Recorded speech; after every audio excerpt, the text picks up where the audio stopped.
Hi, in today's video, I'll show you how to reset app preferences on your Android phone.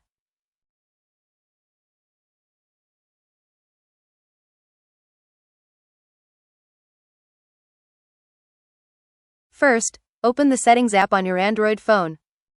Next, tap Apps, Applications, or App Management, depending on your device. Then, tap the three-dot menu in the top right corner of the screen.